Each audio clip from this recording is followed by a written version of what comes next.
I'll give a second before we start.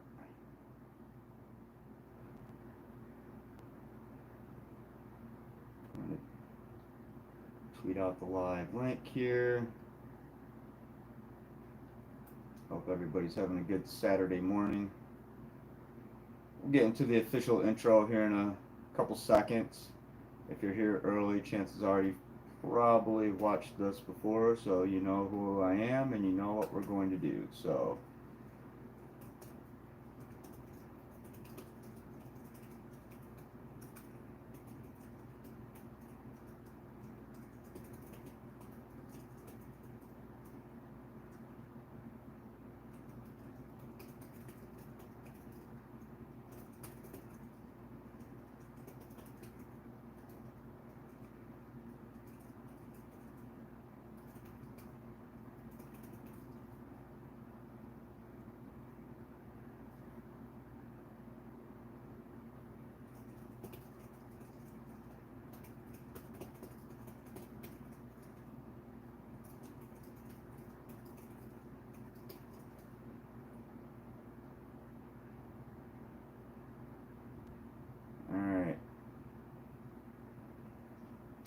tweeted the live link. It looks like we have 3. All right, so I'll start the intro. The chat is open as always. I'm Adam Biggers, former Michigan beat writer. I freelance for Saturday Tradition, so follow them on Twitter at Tradition and read my stuff at SaturdayTradition.com. Today we're going to basically, I'm going to be lazy, and I'm just going to promote this predictions piece that I wrote. It's pretty much what we would talk about anyway. So Michigan and Nebraska tonight. Michigan State and Rutgers at noon, so I'm going to be watching that. And it's Michigan's second road game in a row. Tune into that at 7:30. I will be watching. The link to my prediction piece on Saturday Tradition is right there. And again, guys, if you're, chances are you probably follow a lot of Big Ten football as well. So read Saturday Tradition. A lot of great writers on there, talented guys. And I've been really pleased with the job everybody's done on there. I read their stuff, and I hope they read mine. And it's good, informative. If I need to know something outside of Michigan or Michigan State, I'm reading the guys on Saturday Tradition. So you should too, SaturdayTradition.com and at Tradition on Twitter. Any questions, comments, concerns, feel free to address them. As many of you know who follow me for a long time and saw on Twitter this past week, last weekend, I had to put my dog Izzo down, and today would actually be his 11th birthday. So happy birthday, Izz. I miss you. Your sister misses you. And I actually got his remains back in the mail Wednesday. So that made my day. And this past week was my first week at a new position. I'm the digital marketing editor or digital marketing manager, I should say, for a cryptocurrency ATM deployer. So I'm pretty happy about that. Things are going well, and it's definitely focusing on the new job helped me, kind of not think of losing my dog a little bit. So big announcement. As soon as it's official, though, something at work I'm pretty proud of, that I helped tie up a major deal with a professional sports team here in Michigan and their radio network. So as soon as the contract is sent over and everything is finalized on our end, I'll make the official announcement, and I'm actually pretty excited about it because it's a 30-second spot on that team's radio network, and I got to write the commercial, so that's pretty cool, and it's going to have a legendary voice read it, so that'll be even cooler to hear someone like that read what I wrote. So it's just a little 30-second commercial for my company. Once it's all finalized, I'll give you the detail, company name, which sports team it's going to be with, and on which radio network. So yeah, exciting, good week. I do want to say this though, Tom Skinner, he was heavily involved in Flint area baseball, helped organize the high school all-star game between Flint area and Bay City Saginaw area, and I was involved with that in the beginning as well. The past couple of years, I haven't been as much, but this next summer will be the 7th. It's 3-3, Flint area versus Saginaw and Bay City, so it's tied up. But Tom Skinner was a big part of that. He was the PA announcer. He did a lot of things for the Flint CBL during the league's heyday, back when it was like low A ball, back in the 90s, even when I was in like elementary, middle school. And it was sad news to hear that Tom had passed yesterday. So I want to send my thoughts and prayers to his family and express my condolences. Tom was a great guy. I got to share the booth with him here locally, just at Whaley and Broome Park, and even at Dow Diamond. Tom was always a really encouraging guy, and always had a smile on his face and loved baseball. So rest in peace, Tom. You will be missed by the Flint baseball community as well as beyond. And he did a lot of work in Montrose with their high school media program. So he was a man of many different talents, and he certainly made an impact on a lot of people. And I enjoyed working alongside with Tom. We had done it a handful of times. I would see him at Mott a lot, Mott College here in Flint. And back when I was at the Flint Journal, Mott basketball was like one of my first major beats. So Michigan Warriors, hockey, and Mott basketball, and life was good. It was fun. So rest in peace, Tom. Let's get to the Michigan football predictions here. And I don't think it really takes... I mean, I look at the numbers, right? I mean, you could go with trends, you could go with your gut feeling, whatever you want to do. We're going to go with numbers. Immediately, I'm going to throw out my score prediction, and I'm going 24-17 Michigan. I'm 5-0 on the year so far. I've been pretty close. The only one I wasn't was Wisconsin. That was a blowout. And but every other game I've been within, like a score, field goal, or a touchdown. So I'm going 24-17 Michigan over Nebraska today. Tron 7000 says, "Yo, what up, Tron? How you living?" Tron 7000 says, "Welcome back." Yeah, I've been doing them. I've been doing a few streams lately, but Tron was a loyal listener back when it was. I did my live stream on a regular basis, and shout out to Mr. Spots, 808 State Street in Ann Arbor. I'll always remember that. Tim and Keith down there, they were very good to me. Lots of free food, lots and lots of free food. So I appreciated that, and some financial support as well. So thanks to Mr. Spots, 808 State Street in Ann Arbor. I'll plug those guys all the time. They don't even have to pay me. Tron 7000 says 43-16 Michigan over Nebraska. Well, let's get into this. Nebraska's averaging 32.3 points per game. Granted, 2 of those games have padded their average. I mean, they just spanked Northwestern like 56-7, and I forgot they hung 50 on Fordham earlier this year. I don't know what the score, 56-3 or something like that. I don't know. I'd have to look it up again. But they've hung 50 twice this year, so that's kind of padding their average. Nate 38 says, "What up? What up, Nate 38? Hope you guys are enjoying your Saturday morning and having a good week." Been a productive week for me. I don't know if you guys caught what I said earlier in the show, but really happy doing some big things at my new position, and kind of getting settled in here and getting excited about football Saturday, as we all should be. Nebraska O-line will not be able to block Aiden in the D-line. Well, you guys want to get into my predictions? Let's see. We got Nate 38 and Tron 7000 in the super chat. Let's get to my prediction as far as sack talk. As weird as that sounds, I'm predicting that Michigan's starting quarterback does not get sacked.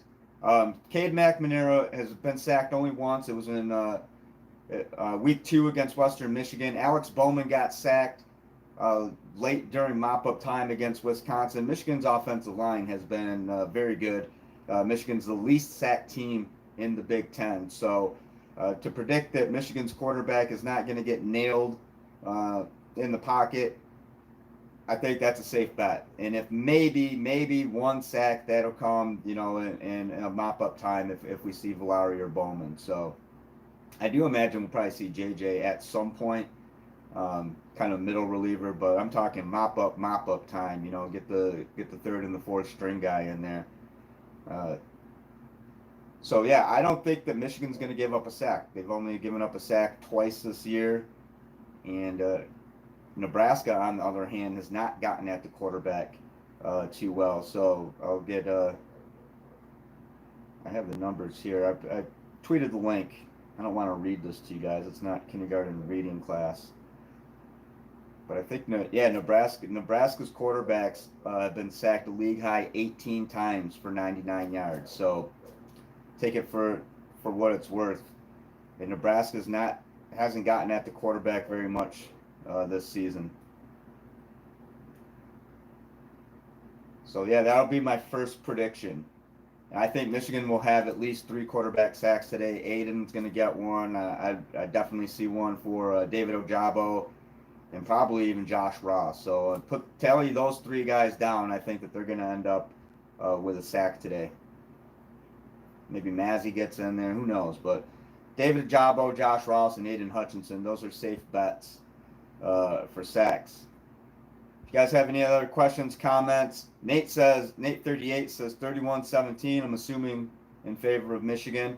I'm going 24-17. It's on the road.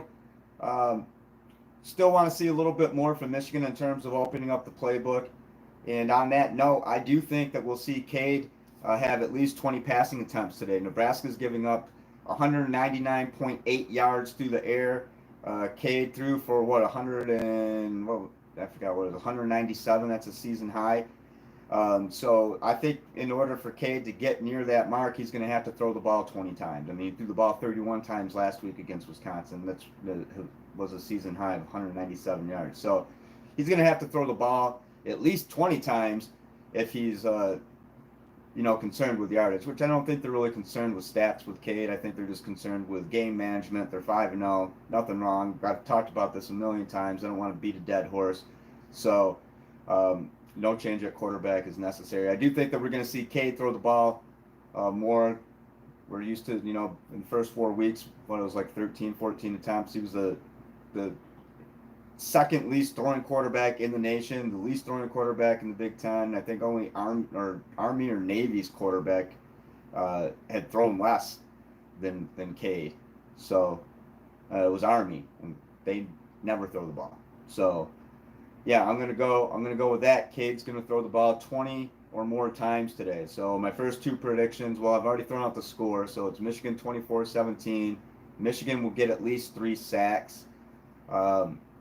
I guess we're already through the 4th prediction because I don't think a Michigan quarterback's going to get sacked today, and if he does, it's not going to be Cade.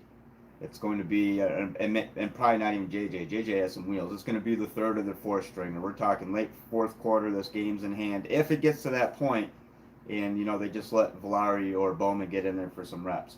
So those are my first 4 predictions. The score: Michigan 24-17. If you agree, disagree, let me know in the super chat. Put your score prediction in there. I'm going Michigan 3 sacks or more. And when you have guys like Aiden Hutchinson, David Ojabo, and Josh Ross, I think that's pretty easy to predict. Michigan's got 20 sacks on there. They had 6 sacks against Wisconsin. So I'm going to say that Nebraska is the most sacked. Nebraska quarterbacks are the most sacked in the Big Ten. So you're going from a team that can produce and just had coming out 6 sacks last week. They had 4 against Washington in week 1 to a team that can't protect its quarterback. I'm going to say 3 sacks easily for the Wolverines today. Blake with 100 combined yards and a score. Okay, well, this is where I differentiate a little because rushing yards, Nebraska's been pretty decent against the run, 122 yards. Michigan hasn't had a running back crack 100 since Corum did against Northern Illinois. Rutgers held Michigan to 112 yards rushing. Wisconsin, same total, 112 yards rushing. I don't think we're going to see Blake Corum or any other Michigan running back break 100 a day as a team. I'm imagining somewhere at least in the 150 mark, if not more. I mean, I could be wrong, but I don't think this is going to be a game that Michigan runs wild over Nebraska. I think it's going to be more balanced, and I do think that we're going to see more, like I said, Cade with 20 pass attempts. They're going to throw the ball more, and That's just my guess. Nate38 says Michigan with 2 picks. Get to my other predictions. I think we pretty much covered it. Dalen Baldwin is going to catch a long ball. He's 6 for 8 on the year. 2 of his the incomplete passes were not his fault. I believe one was thrown over. They were just both bad throws. The one that I'm really thinking of was behind him. And so he's got 2 touchdowns this year, 56 and 69 yarders. That's just kind of what he does, right? So I think he's going to reel in one for at least, I'm reading my own stuff right now, which sounds stupid. So I think he's going to catch one for at least 30 yards, and that's, what's defined as an explosive play. So put Baldwin down for at least a 30-yard catch. He's going to have a long ball today. I just have a feeling. And I wrote about him earlier this week. Go check out my stuff on SaturdayTradition.com, on Twitter @Tradition. I think they need to get Dalen the ball a lot more. Prior to Michigan, he was averaging, and that's at Jackson State and Morgan State. Prior to Michigan, he was averaging a touchdown every 6 point some, just between 6 and 7 catches. That's a good average. And he was averaging 15 yards a catch too. So and he's going to get, he was worked in a little bit earlier last week against Wisconsin. He's going to get some more opportunities. You can count on that. I think that's all my predictions. I planned on making this short and sweet, and we're at 17 minutes, so I figure we go about 20 minutes or so today. Derek Campbell says, I love that a lot of experts are picking Nebraska for the upset. I think Michigan hits Martinez hard, causing happy feet and bad throws for picks or 3 and outs, maybe a fumble or 2. And Derek, that's pretty reasonable. Michigan has gotten at the quarterback all season. And, let's look at that Wisconsin game, too. Graham Mertz and I forgot Wolf. Was it Chris Wolf? I don't know. I forgot his first name. They were running for their lives.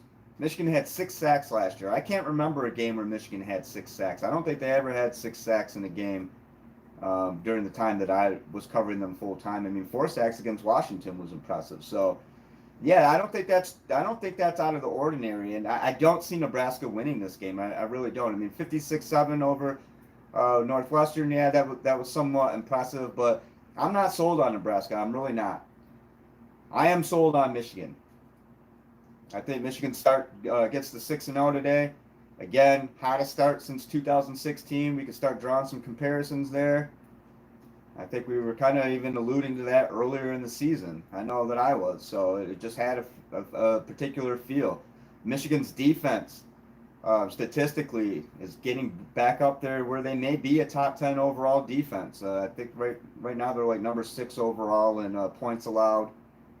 So there's other things that factor into the total defensive stats. It's not out of the, but again, we've seen them, right? We've seen the Wolverines defense in the top 10, top 5, number 1 nationally a lot of times. None of that matters when you give up 600 yards to Ohio State and just get crushed in a bowl game, right? None of that matters unless you can sustain that through the season. So I wrote about that as well. A lot of topics you guys want to talk about, and a lot of topics that I like talking about. I've already written about it on SaturdayTradition.com, so go check out SaturdayTradition.com, on Twitter @Tradition. Follow me on Twitter @AdamBiggers81 if you don't do so already. I'm sure a lot of you do. I recognize a lot of the names here.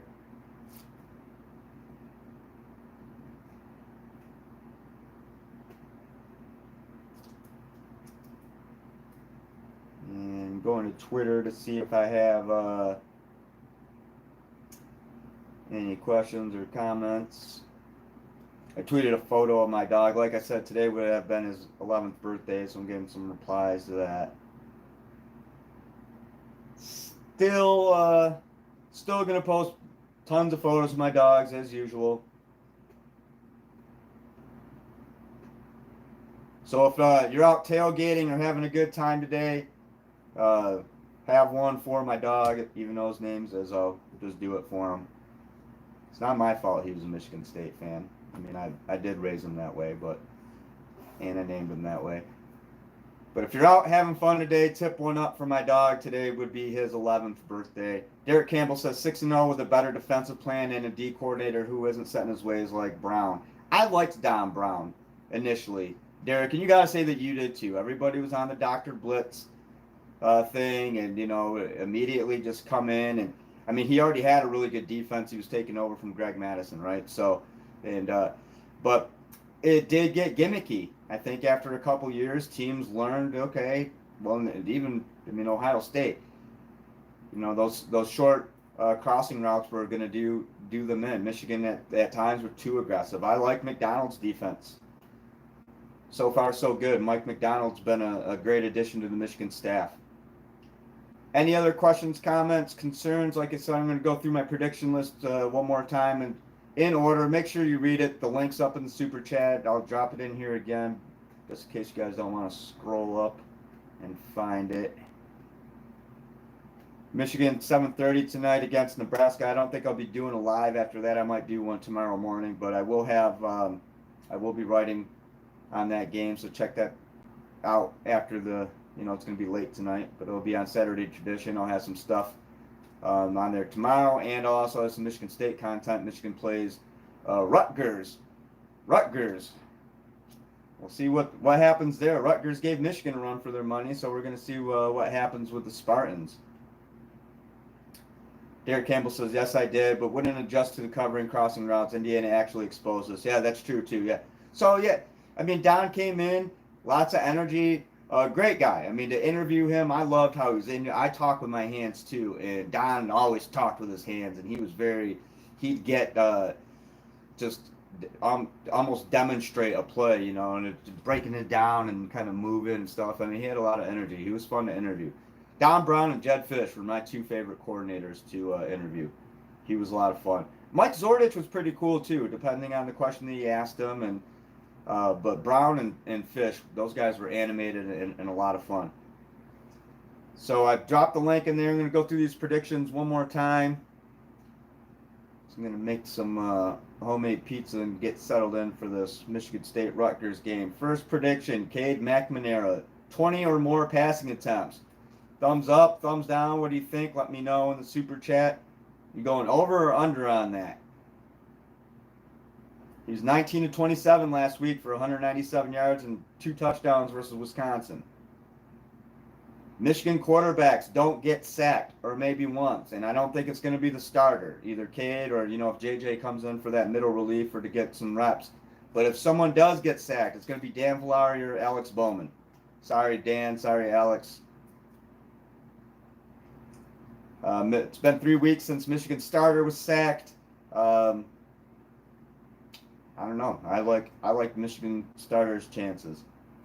No quarterback sacks for Nebraska, maybe one late. And to flip that, Michigan's going to get at least 3. Nebraska's the most sacked team in the Big Ten. 18 times for 99 yards a loss. I think Aiden Hutchinson, David Ojabo, you got to tally those guys in there. Josh Ross, I think those are going to be your 3 prime candidates to get to Martinez today. Dalen Baldwin's going to catch a pass of 30 or more yards. It might even be more than that because I was trying to be conservative, but he's got a 56 and a 69-yard touchdown this year, so 6 of 8. He would be 8 of 8 if it weren't for 2 misthrown balls. So I think Dalen, and I want to see Dalen get targeted like 3 or 4 times a game. I mean, I think that would open up Michigan's offense a little bit. He is a downfield threat. And I think that the Wolverines are leaning that way. We've seen this. It's the same story every year, right? Even regardless who the quarterback is, Michigan opens up the season kind of bland. They're not going to show their entire hand, through week 1, week 2, week 3, or even week 4. It starts getting into the Big Ten season, and I think that you see them expand on their playbook. So. I want to see Dalen Baldwin get more targets, but I do think he's going to have a catch for 30 or more yards today. Blake Corum's not going to rush for 100 yards. That's my other prediction. It's been a few weeks, and he's still one of the most electric running backs in the country in the Big Ten. Hassan Haskins, I really like that backfield tandem. I don't think Blake or Hassan, I'm going with Blake only because he's put up the numbers this year. I don't think that there will be a Michigan running back to crack 100 yards. As a team, Michigan will crack 100, and I'm going maybe in the 150 range. I think they're going to throw the ball a little bit more. They're going to get theirs on the ground. It's going to be by committee.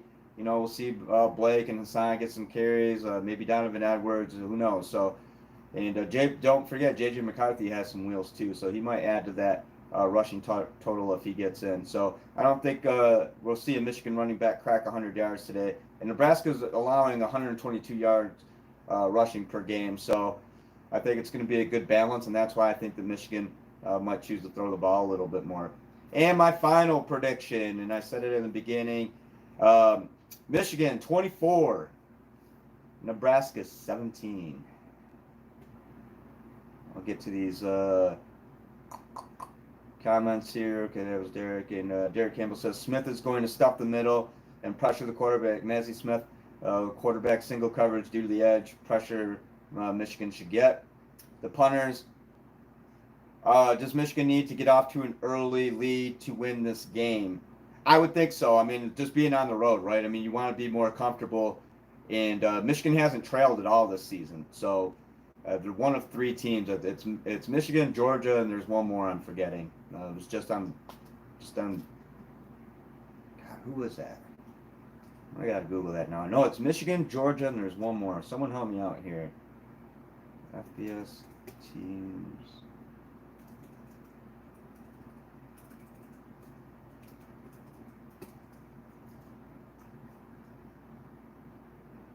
I don't even know. I don't even feel like looking it up. I know it's Michigan, Georgia, and somebody else. Alabama. There you go. Thanks, Derek. Alabama, Georgia, and Michigan are the only teams to not trail this season. So I do think, I mean, getting out to an early lead is important regardless, right? I mean, you never want to be in the hole, but on the road, yeah, at night, very important. I think Michigan's got to strike first. That's going to give them the best chance. And I think I have stat too of Michigan under Harbaugh. I'll have to look it up somewhere in my notes in regards to trailing by one or more.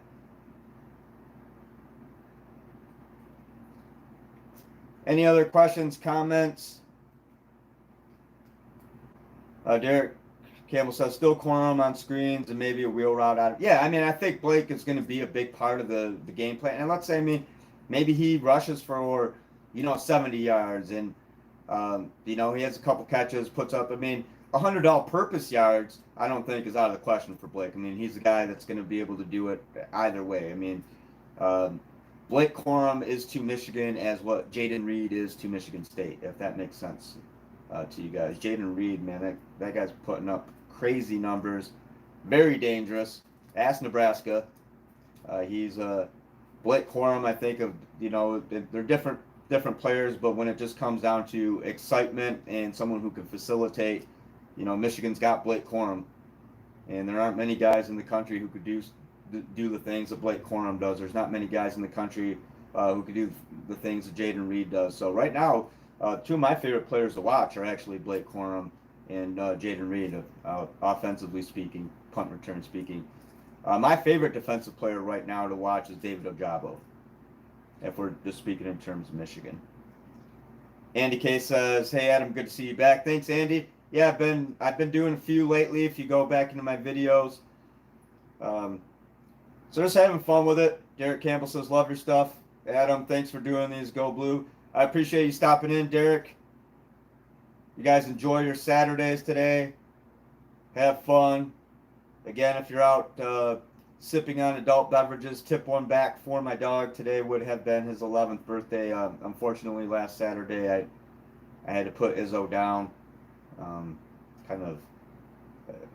Really sad. It's had me fucked up all week in the head. But I'm doing my best and, doing live streams. I've been really busy at work and just trying to keep focus on that. But I did get his remains back Wednesday. Beautiful box and a silver clay disc with his paw print and his name on it and a nice card and blue velvet carrying case and everything. They did a fantastic job. So he's home where he belongs, and today is his birthday. So Happy 11th birthday to the laziest dog to have ever lived. If you guys ever saw the pictures I tweet, he was either laying on the floor or eating. That's what he liked to do. I mean, he was the laziest dog ever.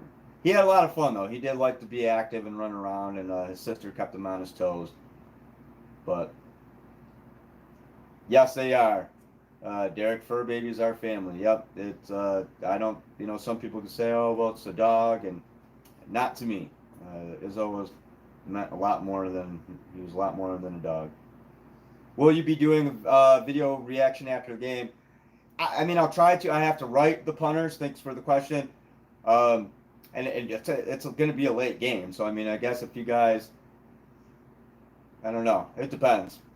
Depends on the time. Depends on I have to write first, so I may be. If not, I will be doing one tomorrow morning. Typically, I would follow with one Sunday morning anyway. So sorry, I don't know. I must smell.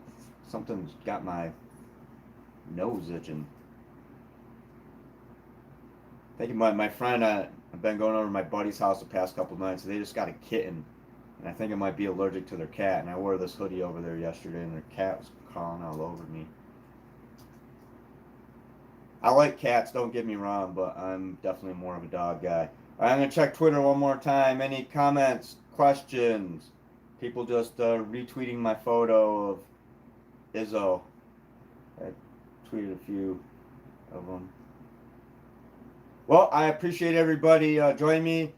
Follow me on Twitter at AdamBiggers81. I'll be tweeting all through the Michigan game and little stats and streaks, and I spend a lot of time looking at numbers, watching the game as well. But I look at a lot of numbers before the game, look at a lot of numbers at halftime, and always have the game stats pulled up. So try to give you guys some stats that maybe other people aren't giving you. And again, read my stuff at Tradition on Twitter, SaturdayTradition.com. Derek Campbell says, who wins out of Iowa and Penn State? I want Iowa to win so we play undefeated Iowa and Indy. I think it might be Penn State, actually. I like Penn State. That's going to be a good game. Iowa, Penn State, definitely. I think Sean Clifford, right now, Sean Clifford is my pick to win Big Ten Offensive Player of the Year. So we'll see if he keeps that up. A lot of people talked a lot of crap about Sean Clifford, didn't they? I love it when people trash a player and then that player just comes out and was like, you know what? I love it. Show them up, Sean. Do your thing. All right, guys, I'm going to take off. We've already been over 33 minutes, so check in with me on Twitter at AdamBiggers81. I'll be tweeting, like I said, throughout the game. And that's about it. So enjoy your Saturday. I'm going to prepare for this Michigan State-Rutgers game. And any other questions, comments that we didn't cover in here, you guys, again, just tweet me at AdamBiggers81. And I'll do my best to give you an answer based on what I know. So thanks for joining me, guys. Have a good one. Well, if not after the game today, Sunday morning, tomorrow morning, I'll do kind of a reaction and recap of Michigan versus Nebraska. So I'm going 24-17 Michigan. If you want any other prediction, here's the last tweet with the link. I got to start making my pizza. I only have 50 minutes before this game comes on. Let me ask you guys real quick right here. Michigan State, Rutgers, who you got? Let's see all those pro Rutgers predictions. I'll stay on right now just to see your guys' Rutgers Michigan State predictions. I want to see. I want to see. And it's in New Jersey. It's a road game. What Rutgers are we going to see? Are we going to see the Rutgers that hung pretty tough against Michigan? Or are we going to see the Rutgers that just got absolutely rolled by Ohio State? State, but it hurts me to say it, says the punters. Well, hey, at least you're honest. I appreciate that. Honest and unbiased. I don't really know if I have a score prediction. I think it's going to go somewhere in the range. I don't see it being a. I'll go 31-17 Michigan State, 31-20. If Rutgers figures out how to throw the ball, I think that's Michigan State's weakness. We saw that against Western Kentucky last week. I think if Rutgers figures out a way to throw the ball effectively, that's going to give them a good chance to hang around and ultimately their best chance to win. But I do think somewhere in around 31-17, 31-20, that's what I'm going, Michigan State. So thanks again, guys. Have a great afternoon. Thanks for joining me. We will talk soon.